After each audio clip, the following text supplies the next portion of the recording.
Hermanos, Dios les bendiga, pues estamos nuevamente compartiendo la palabra de Dios en nuestro estudio de Eclesiastés. Ya vamos por el segundo estudio en nuestro capítulo 10.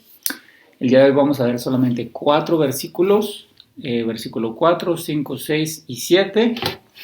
Y por ahí corregimos el subtítulo de este pasaje, que es la necedad y los gobernantes. Hermanos, ¿qué les parece si hacemos una oración para iniciar? Los invito a orar conmigo. Dios, te damos gracias por este tiempo.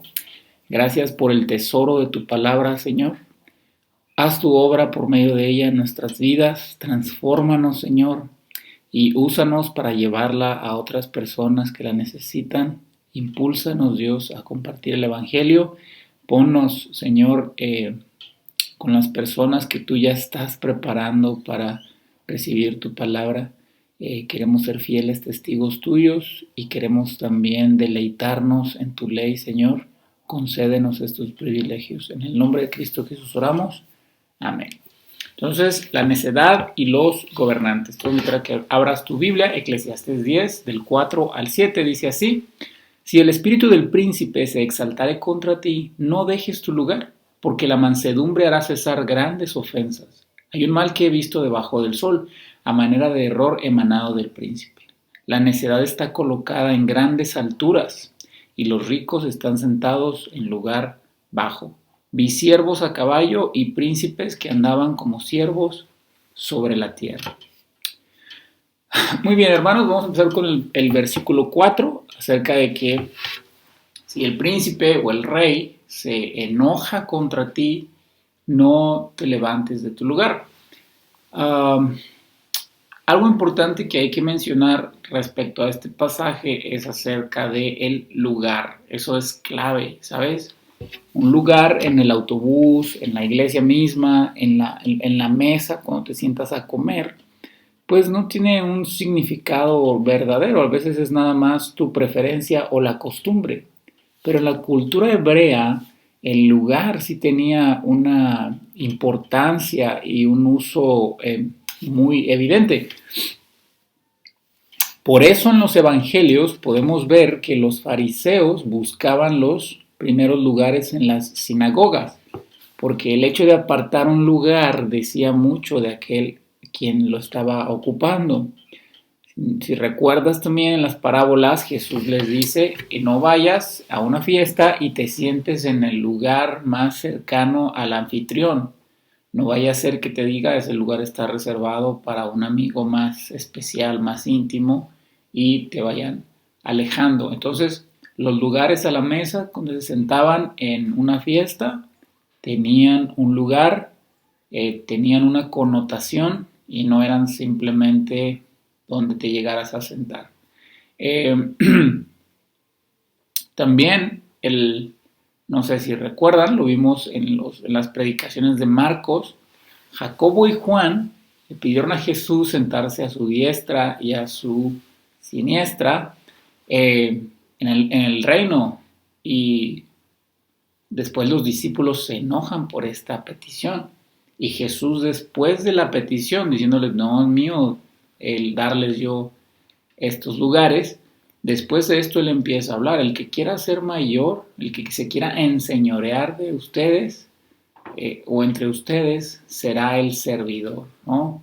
El mayor no es el que es servido, sino el servidor, haciéndonos entender que la intención de Jacobo y de Juan era tener un lugar preeminente al lado de Jesús para ser servidos, para sentirse más que los otros, para recibir una mayor autoridad sobre sus propios compañeros apóstoles. Así que si había alguien sentado en cierto lugar, volviendo a nuestro versículo 4, si había alguien sentado en cierto lugar que le permitía tener contacto directo con el rey, porque se nos dice que si el rey se exalta y no abandonas tu lugar, quiere decir que ese lugar era cercano al rey y por ende era un lugar importante, era un lugar privilegiado. Así que si por el mal carácter del rey, aquella persona noble o privilegiada se levantaba de su lugar, ya sea para pararse y contestarle al rey, ya sea para levantarse e irse, pues automáticamente estaba perdiendo ese lugar privilegiado. Y, y bueno, este lugar privilegiado cerca del rey, pues no se conseguía de la noche a la mañana. Y tiene mucha relación con nuestro pasaje de la semana pasada, ¿te acuerdas? Que una mosca puede arruinar el ungüento del perfumista. O sea, que una locura echa a perder todo lo que la sabiduría construye. Lo mismo está pasando aquí. Si por tu falta de mansedumbre te levantas y pierdes el lugar privilegiado que toma mucho tiempo, que toma mucho esfuerzo, trabajo, prudencia, un buen testimonio, ganar la confianza del rey y también un desempeño impecable para que te consideren como parte de ese lugar, pues puede perderse en un instante de unos segundos. Así que la mansedumbre nos permitirá conservar lo valioso en nuestras vidas y lo que es difícil de conseguir y también lo difícil de preservar.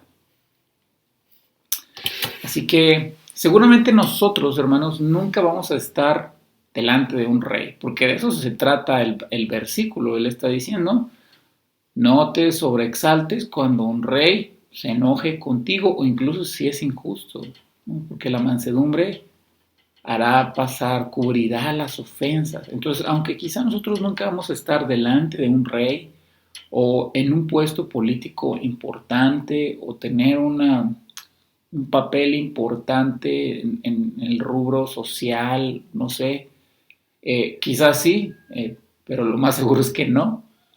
Pero aunque no vamos a llegar a estos auges, la idea del pasaje también se aplica a aquellos lugares que Dios nos ha dado, lugares en tu hogar, en la familia, en tu trabajo, en tu iglesia, en tu vecindario, en tu círculo de amigos.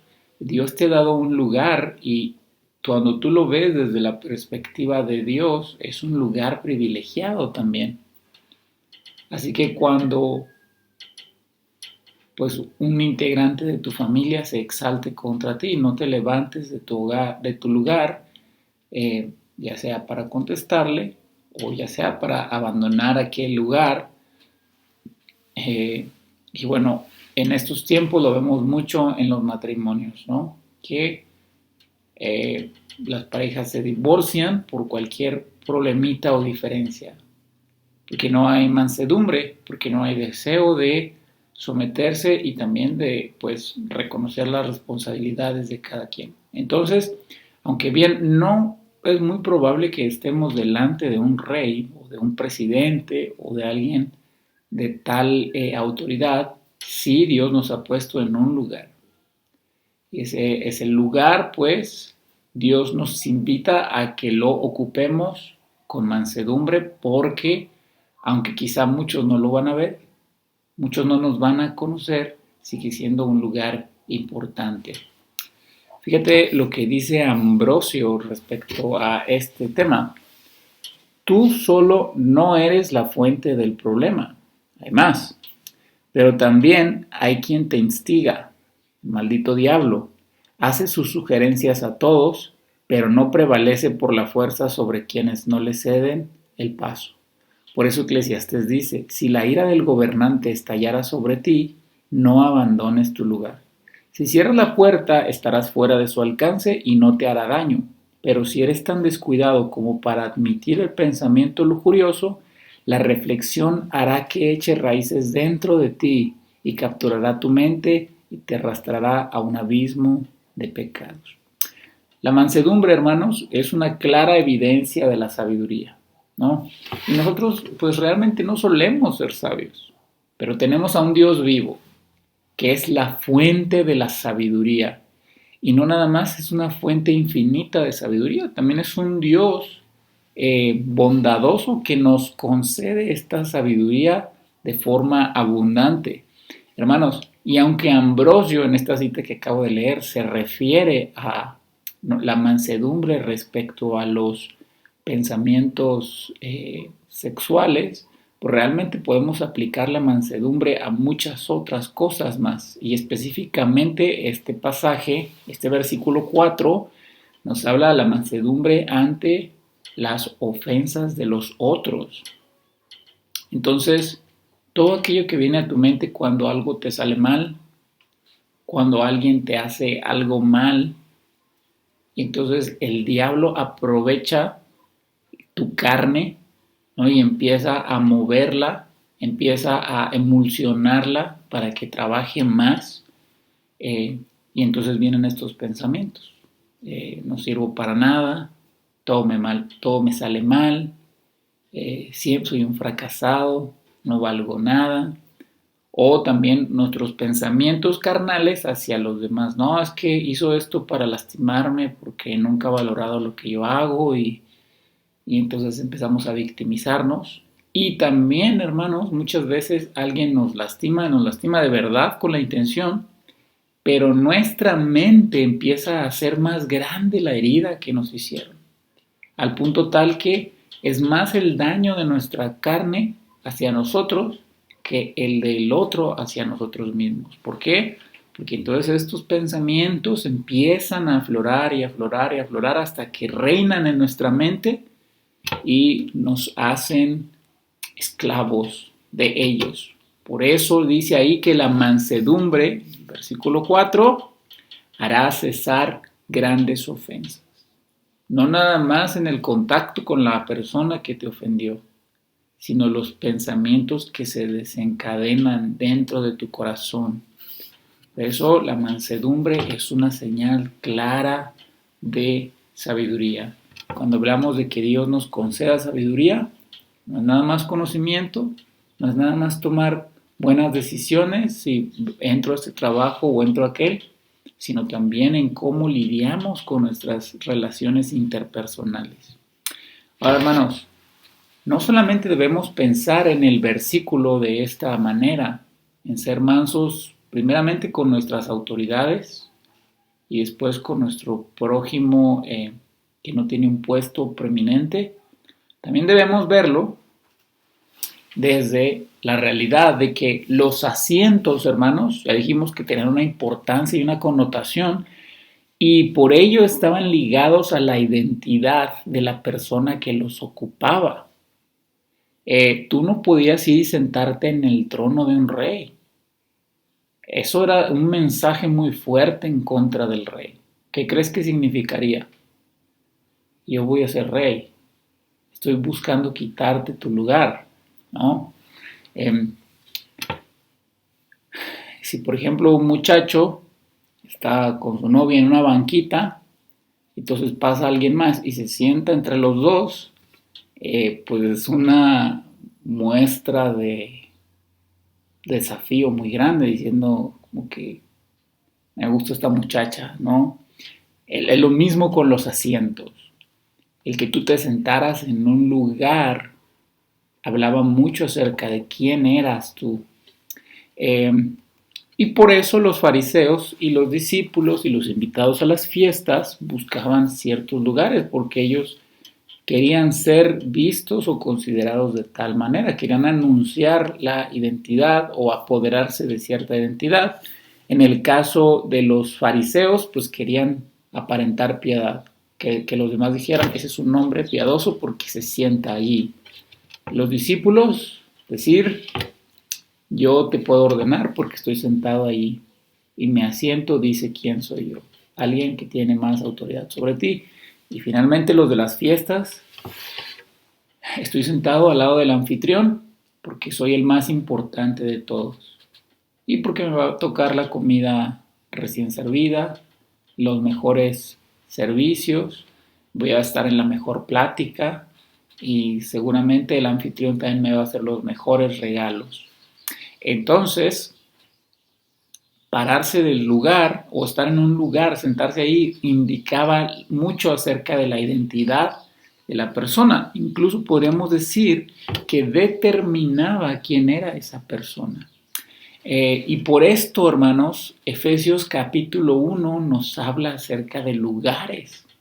Pablo nos empieza a listar las bendiciones espirituales y si tú lo lees después de ver este video o al tiempo que lo estamos explicando, Efesios capítulo 1, desde el versículo 3, Pablo empieza a bendecir a Dios porque nos bendijo con toda bendición espiritual en los lugares celestiales en Cristo, y entonces empieza a decir un montón de cosas que nos identifican, que nos dicen quiénes somos nosotros.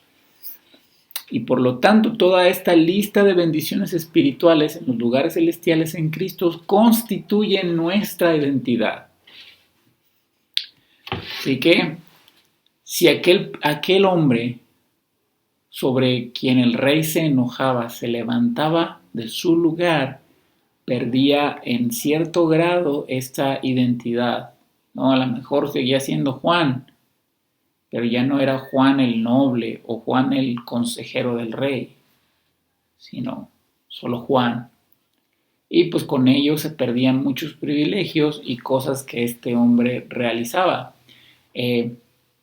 Lo mismo pasa con nosotros. Cuando nosotros no vivimos nuestra vida en mansedumbre, cuando nosotros nos levantamos de nuestro lugar por causa del pecado de los demás, por causa de nuestro propio pecado, por causa de las circunstancias, nos levantamos de nuestro lugar en los lugares celestiales en Cristo, nos levantamos de ahí. Empezamos a olvidar las bendiciones espirituales que Él nos ha concedido. Y entonces, hermanos, la mansedumbre debe guiarnos a constantemente recordar quiénes somos nosotros. Cuando llega el pecado a nuestra vida, solemos hacer lo que hizo Judas. Nos llenamos de reproches, de remordimientos y huimos del Señor. Pero debemos hacer lo que hace Pedro, sí llorar amargamente, pero venir al Señor buscando su perdón y su restauración en nuestra vida.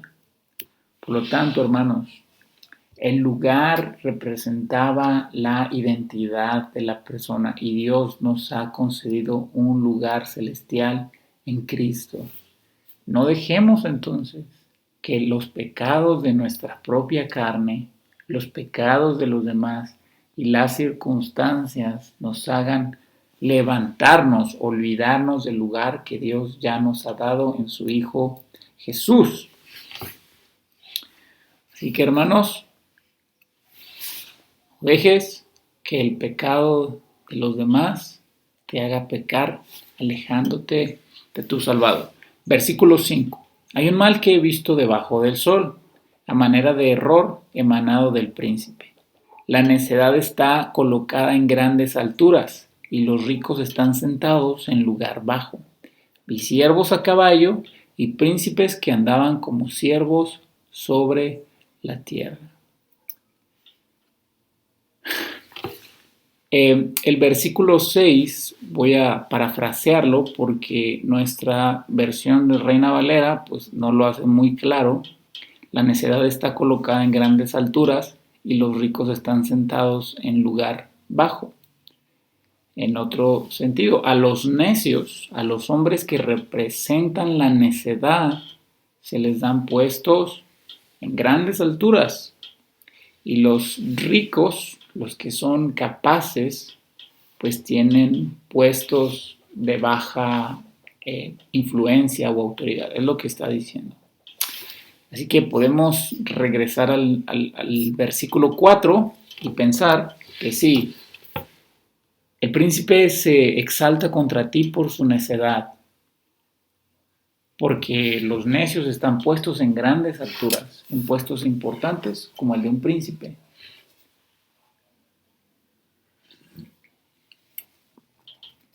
Por lo tanto, teniendo esto en cuenta, no debemos alimentar su necedad respondiendo nosotros con necedad.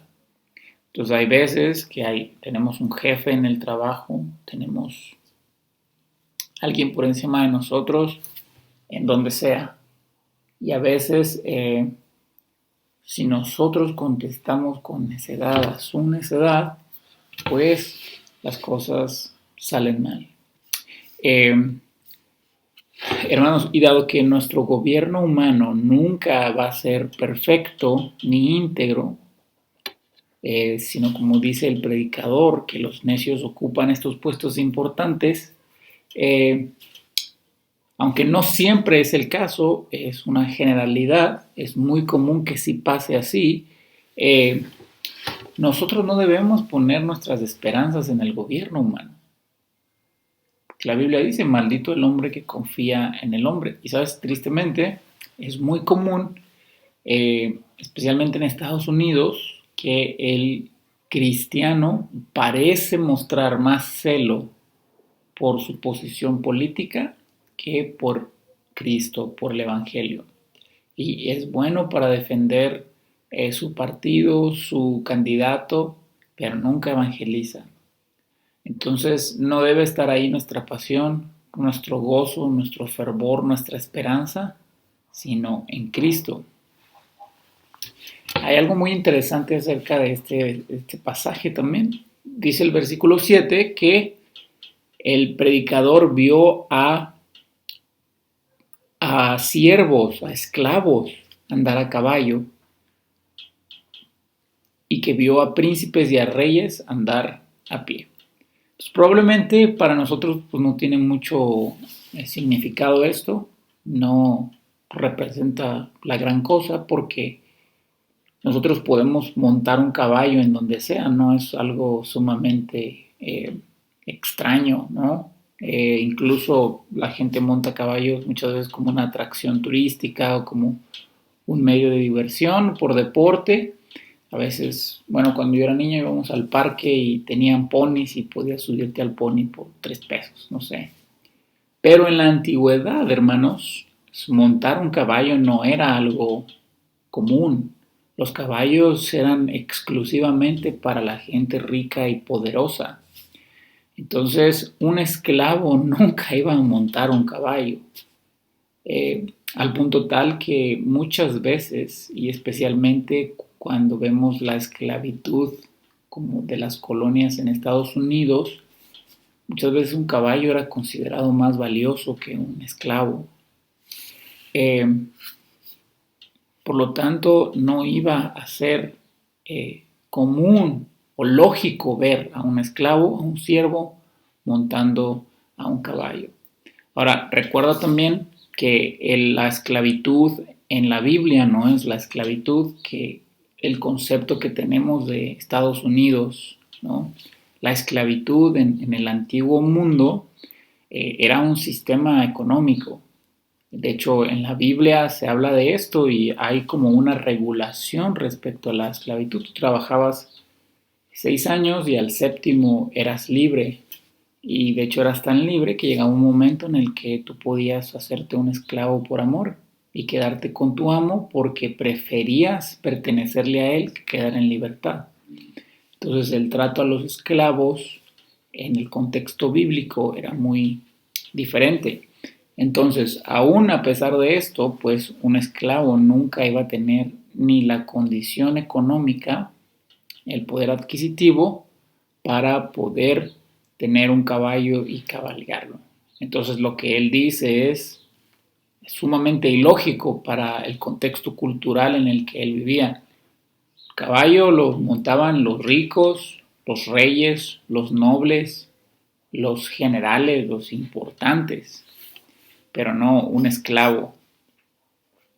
Y entonces, ¿qué nos quiere decir con esto el predicador? Bueno, hay una historia en el Nuevo Testamento que la ilustra bastante bien, el principio que nos está tratando de enseñar por medio de este proverbio, y seguramente recordarás la historia del hijo pródigo. El hijo pródigo, que pudiendo andar a caballo, pudiendo vivir una vida privilegiada, con muchos favores, con muchos beneficios, prefirió andar a pie. Prefirió irse y gastarse su dinero y también entregarse a toda clase de perversiones y revolcarse en el pecado hasta que llegó a estar comiendo con los cerdos las algarrobas. Entonces es la misma idea de andar a pie y cabalgar, que hay personas que Dios les da todos los elementos suficientes para vivir una vida plena, pero ellos prefieren andar a pie. Es como si un albañil tiene una carretilla y necesita llevar un bulto de cemento. Entonces, en vez de ponerlo en la carretilla y moverlo ahí los 100 metros que lo necesita mover, se echa el bulto al hombro y carga la carretilla en el otro hombro, ¿no? Y bueno, este principio es muy común en los cristianos. Es muy evidente, por ejemplo, cuando nosotros vemos a una persona que era un profesionista, puede ser un maestro, un ingeniero, y entonces con el pasar de los años, su alcoholismo se sale de control y entonces pierde su trabajo, pierde su familia, pierde incluso parte de sus facultades mentales y de ver a aquella persona exitosa y respetuosa, ahora la ves en la calle, medio vestido, sucio, oliendo muy mal. Y entonces la dignidad que tenía la tiró por la basura, la familia se avergüenza de él, no lo quieren ver y pues echó a perder su vida. Entonces, la misma idea aquí, que un hombre pudiendo llevar una vida digna, prefiere bajarse del caballo y vivir una vida pues que no le corresponde según lo que Dios le ha dado. Y podemos ver esto, hermanos, en el hombre natural, aquel que no ha sido salvado por Cristo, en que Dios lo creó con una dignidad a su imagen y semejanza, y le da una familia, le da un grupo donde puede pertenecer, encontrar apoyo, sentirse amado, aceptado, respetado, en un grupo donde puede confiar. Y sin embargo, ¿qué pasa con el pecado? Destruye a las familias, destruye todo el bien que una familia representa y lo convierte en mal. Ahora, a los cristianos también les pasa eso. Teniendo todo lo necesario en Cristo para vivir una vida plena, llena de gozo, llena de confianza, llena de esperanza, llena plena, entonces se baja del caballo y se entrega a las algarrobas de los cerdos, se entrega al pecado y se revuelca en él. Entonces, aquello que era una vida digna, era una vida familiar digna, y todo lo que podía extraer de esa familia sana, pues se llena de celos, de peleas, de inseguridades, de traiciones, de envidias, y pues al final termina destruyéndose y todos llenos de dolor. Entonces, no nada más, hermanos, lo podemos ver en las personas que no creen en Jesús, sino también en aquellos que sí creen, pero que en vez de caminar en victoria, cabalgando, por así decirlo, en la gracia en Dios, deciden bajarse del caballo y andar a pie en su propia capacidad, en su propia prudencia, en sus propias ideas, en sus propios caminos. Hermanos, nuestra necedad nos impide disfrutar los privilegios que Dios nos da. La paz, el gozo, la plenitud, todo eso desaparece porque la necedad los convierte en afanes, en envidias, en ansiedad, en frustración, en decepciones, en depresión. Entonces, hermanos, vivamos como nos corresponde vivir. Dios nos ha puesto encima de un caballo. Dios nos ha dado una manera privilegiada de vivir esta vida. Caballo donde no tenemos que angustiarnos, cansarnos, llenarnos de la inmundicia de pues, las calles en ese tiempo, que se enlodaban y se llenaban de toda clase de suciedad. Vivamos como nos corresponde vivir, una vida digna, porque es un Dios que nos ha creado a su imagen y aún encima de esto ha enviado a su Hijo para comprarnos, para lavarnos, purificarnos y adoptarnos en su familia, hermanos. Y no pensemos esto como que nos referimos nada más a nuestra vida cristiana en el sentido de disciplinas espirituales, ¿no? Vive dignamente como Dios te ha creado no significa lee tu Biblia, ora y ve a la iglesia. Significa trata a tu esposa como Dios te ha creado para que la trates. Ama a tus hijos como el Señor te ha dado el privilegio de ser madre o padre. Ámalos y edúcalos conforme a tal privilegio. En nuestra vida familiar, en nuestra actitud hacia nuestro cuerpo, cómo lo cuidamos, cómo honramos a Dios por medio de él, en nuestro trabajo, en un negocio, en nuestras actividades con nuestros amigos, vivamos de una forma plena, vivamos de una manera congruente con quien Dios nos ha hecho. No nos bajemos del caballo, no renunciemos a la vida privilegiada que nos ha dado para vivir en esclavitud. Nos ha hecho reyes y príncipes de él. Entonces no dejemos sus beneficios, sus privilegios para regresar a revolcarnos en la esclavitud del pecado. Hermanos, ¿vas a vivir andando a caballo, entendiendo esta figura, o vas a vivir conforme a la dignidad con la que Dios te ha creado y te ha dado un extra salvándote? Vivirás deprimido, frustrado, angustiado, amargado, con miedo, siempre presa de la incertidumbre, o vivirás glorificando y disfrutando al Señor. Así como es triste ver la historia del hijo pródigo, que dejó su vida plena, hermanos, plena y abundante, para irse a revolcar a las algarrobas de los cerdos, así también es triste ver cómo constantemente, como cristianos, abandonamos nuestra plenitud en Dios para vivir en las miserias de nuestros propios recursos. Así que, hermanos, quiero terminar con esto.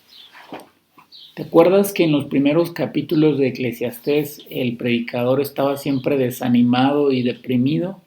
Y decía, vi tal cosa debajo del sol y mi conclusión es que todo es vano y todo es correr tras el viento, ¿no? Nada vale la pena y la vida no tiene sentido. Bueno, si había un tema en el que él debería sentirse deprimido y vacío, era ver que la gente que estaba en los altos mandos, en los gobiernos, las sociedades en las que vivimos, estaban en manos de gente necia y perversa. Pero ¿sabes qué? No concluye eso esta vez. Porque desde el capítulo 5 él ha entendido que no debe confiar en el hombre, que no debe confiar en lo que ve por debajo del sol, sino en quien está por encima del sol. Así que, hermanos, recordemos, nuestra confianza no está en los gobiernos humanos, porque sin Cristo todo es vano. Son tan pobres, tan necios, tan faltos de sabiduría como tú y yo. Y así como muchas veces vemos nuestro propio desempeño y nos desanimamos, pues cuánto más ver el desempeño de los demás y desanimarnos y frustrarnos también. Que tu mirada y tu confianza estén puestas en Jesús. Y recuerda, hermano, no veas caminar en el privilegio de vivir una vida plena, de andar a caballo, como una tarea fariseica o una tarea legalista. Es un privilegio que Dios te da. llevar su yugo que es liviano y que su carga es ligera. Confiar en Él, poner nuestra ansiedad en Él, poner siempre nuestro gozo conectado a su presencia y a su bondad, y no a las circunstancias ni a las personas de nuestro alrededor. Hermanos, nos vemos entonces la próxima semana.